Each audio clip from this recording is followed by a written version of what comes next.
Do not follow screen play structures. ಅಲ್ಲ ಗುರು, ಇಷ್ಟಿನ screen play structure ನ break down ಮಾಡ್ಬಿಟ್ಟು ಇವಾಗ ಫಾಲೋ ಮಾಡಬೇಡ ಅಂತಿದೆಯಲ್ಲ ಅಂತ ನಿಮಗೆ ಅನ್ನಿಸ್ತಿರೋದು ನಂಗೆ ಗೊತ್ತಾಗ್ತಿದೆ. I will explain it. ಸಿನಿಮಾದಲ್ಲಿ ಫಸ್ಟ್ ಬಂದಿದ್ದು ಪ್ರಾಕ್ಟಿಕಲ್, ಆಮೇಲೆ ಬಂದಿದ್ದು ಥಿಯರಿ. ಅಂದ್ರೆ ಫಸ್ಟ್ ಕೆಲವೊಂದು ಸಿನಿಮಾಗಳು ಮಾಡ್ತಾರೆ, ಅದ್ರಲ್ಲಿ ಸಕ್ಸಸ್ಫುಲ್ ಆಗಿ ಎಫೆಕ್ಟಿವ್ ಆಗಿ ಸ್ಟೋರಿ ಟೆಲ್ಲಿಂಗ್ ಮಾಡಿದ ಫಿಲಮ್ಗಳನ್ನ ಚೂಸ್ ಮಾಡಿ ಅದರಿಂದ ಡಿರೈವ್ ಮಾಡಿದೆ ಈ 3 ಆಕ್ಟ್ 5 ಆಕ್ಟ್ ಹಾಗೆ ಡಿಫ್ರೆಂಟ್ ಟೈಪ್ ಆಫ್ ಸ್ಟ್ರಕ್ಚರ್ಸ್ ನ. ಹಾಗೆ ಇದ್ರಲ್ಲಿ ಒಂದು ಇಂಟ್ರೆಸ್ಟಿಂಗ್ ಸ್ಟೋರಿ ಹೇಳ್ತೀನಿ ಕೇಳಿ. ಗಾಡ್ ಫಾದರ್ ಈ ಫಿಲಮ್ ತುಂಬಾ ಮೂವಿ ಬಫ್ಸ್ಗೆ ಗೊತ್ತೇ ಇರುತ್ತೆ, ಬಿಕಾಸ್ ಇದು IMDb ಟಾಪ್ ಲಿಸ್ಟ್ ಅಲ್ಲಿ ಇದೆ ಅಂಡ್ ತುಂಬಾ ಆಸ್ಕರ್ ಅವಾರ್ಡ್ ಕೂಡ ಬಂದಿದೆ. ಸೊ ಈ god father screen play writer basically writer, ಅವರು ಸ್ಕ್ರೀನ್ ಪ್ಲೇ ರೈಟರ್ ಅಲ್ಲ, ಅವ್ರು ಫಸ್ಟ್ ಬರೀ ಸ್ಕ್ರೀನ್ ಪ್ಲೇನೆ ಗಾಡ್ ಫಾದರ್. ಸೊ ಅದು ತುಂಬಾ ಸಕ್ಸಸ್ ಆಗಿ ನೋಡಿ ಅವ್ರ ಸ್ಕ್ರೀನ್ ಪ್ಲೇ ಬಗ್ಗೆ ಇಂಟ್ರೆಸ್ಟ್ ಬಂದು ಒಂದು ಸ್ಕ್ರೀನ್ ಪ್ಲೇ ಬುಕ್ ತಗೊಳ್ಳೋಣ ಅಂತ ಹೋಗಿ ತಗೊಂಡು ಹೋದಾಗ ಅದರಲ್ಲಿ ಫಸ್ಟ್ ಪೇಜ್ ಅಲ್ಲಿ ಇದ್ದಿದ್ದೆ ಸ್ಟಡಿ ಗಾಡ್ ಫಾದರ್ ಅಂತ.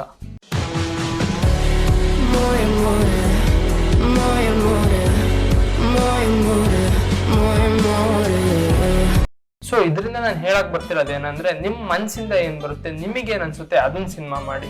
ಸ್ಟ್ರಕ್ಚರ್ಸ್ ಎಲ್ಲ ಕಲಿಬೇಕು, ಬಟ್ ಪ್ರತಿಯೊಬ್ಬರಿಗೂ ಅವ್ರದೇ ಒಂದು ಇಂಡಿವಿಜುವಲ್ ಸ್ಟೈಲ್ ಅಂತ ಇರುತ್ತೆ, ಅದನ್ನ ಎಕ್ಸ್ಪ್ಲೋರ್ ಮಾಡ್ಬೇಕು.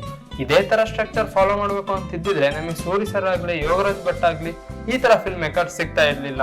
ನಾನು ಈ ಸ್ಟ್ರಕ್ಚರ್ಸ್ ನ ತುಂಬಾ ಒಬಿಡಿಯಂಟ್ ಆಗಿ ಫಾಲೋ ಮಾಡ್ತಿದ್ದೆ, ಬಟ್ ಒಂದಿನ ಯೋಚನೆ ಮಾಡ್ಬೇಕಾದ್ರೆ ಅನ್ಸಿದೆ ಏನಂದ್ರೆ ನನ್ನ ಫೇವ್ರೆಟ್ 3 ಕನ್ನಡ ಫಿಲ್ಮ್ಸ್ ಅಲ್ಲಿ ಈ ಸ್ಟ್ರಕ್ಚರ್ ಫಾಲೋನೇ ಆಗಿಲ್ವಲ್ಲ.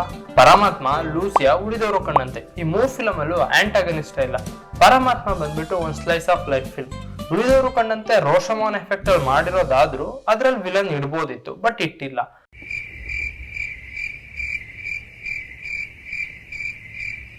ಅಂಡ್ ಲೂಸಿಯಾ ಬಂದ್ಬಿಟ್ಟು ಹ್ಯೂಮನ್ ವರ್ಸಸ್ ಸೆಲ್ಫ್ ಅನ್ನೋ ಕಾನ್ಫ್ಲಿಕ್ಟ್ ಅಲ್ಲಿ ಬರುತ್ತೆ. ಈ ತರ ಕಾನ್ಫ್ಲಿಕ್ಟ್ ಅಲ್ಲೂ ಡಿಫ್ರೆಂಟ್ ಟೈಪ್ಸ್ ಇದೆ. ಈ ಜಾನರದಲ್ಲೂ slice of life film, romantic film, ಈ ತರ ಫಿಲ್ಮ್ಸ್ ಎಲ್ಲ ಆಂಟಾಗನಿಸ್ಟ್ ಬೇಕಾಗಲ್ಲ. ಸೊ ಈ ಸ್ಟ್ರಕ್ಚರ್ಸ್ ಎಲ್ಲ ಒಂದು ಪರ್ಟಿಕ್ಯುಲರ್ ಟೈಪ್ ಆಫ್ ಫಿಲಮಿಗೆ ಮಾತ್ರ ಅಪ್ಲೈ ಆಗುತ್ತೆ.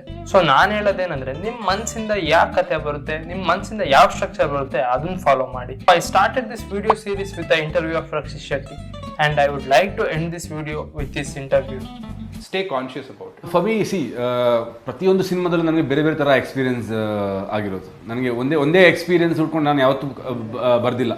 ನನಗೆ ಉಳಿದವರು ಕಂಡಂತೆ ಕಂಪ್ಲೀಟ್ ಬರೆಯೋ ಪ್ರೊಸೆಸ್ಸೇ ಬೇರೆ ಥರ ಇತ್ತು. ಕಿರಿಕ್ ಪಾರ್ಟಿ ಕಂಪ್ಲೀಟ್ಲಿ ಬೇರೆ process. On that note, your answer the last time we met has still stuck in my mind. That's a very dear.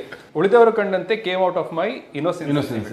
Anyway, so Kirik party ಬರೆಯೋ ಸ್ಟೈಲೇ ಬೇರೆ ಇತ್ತು, ಆ್ಯಂಡ್ ಅವನೇ ಶ್ರೀಮಂತನಾರಾಯಣ ಬರೆಯೋ ಪ್ರೊಸೆಸ್ಸೇ ಬೇರೆ ಇತ್ತು. ಅವನೇ ಶ್ರೀಮಂತನಾರಾಯಣ ಬರೆಯೋವರೆಗೂ ನನಗೆ ಸ್ಟ್ರಕ್ಚರ್ ವಿಷಯ ಏನು ಗೊತ್ತಿಲ್ಲ. ನನಗೆ I learned structure and started writing Srimannarayana on structure, and I thought that is the best thing. ಸ್ವಲ್ಪ ಕರಪ್ಷನ್ ಬಂದ್ಬಿಡುತ್ತೆ ಅದರಲ್ಲಿ. ಅಲ್ಲ, ಅದು ಕರಪ್ಷನ್ ಅಂತ ಹೇಳಕ್ಕಾಗಲ್ಲ. It is a learning process basically. ಓಕೆನಾ? Because unless that had happened right now today I know that how much structure is also important, but how much it is so important that the story has to come from inside. And if Srimanana had not had happened, then probably ನನಗೆ ಆ difference ಗೊತ್ತಾಗ್ತಿರ್ಲಿಲ್ಲ. ಬರೀ ಸ್ಟ್ರಕ್ಚರಿಗೆ ಬರ್ದಾಗ ಹೆಂಗಿರುತ್ತೆ, ಒಳಗಡೆಯಿಂದ ಬಂದಾಗ ಹೆಂಗಿರುತ್ತೆ, ಇವಾಗ ಎರಡನ್ನೂ combine ಮಾಡ್ಬೇಕಾದ್ರೆ ಬರಿಬೇಕಾದ್ರೆ ಹೆಂಗಿರುತ್ತೆ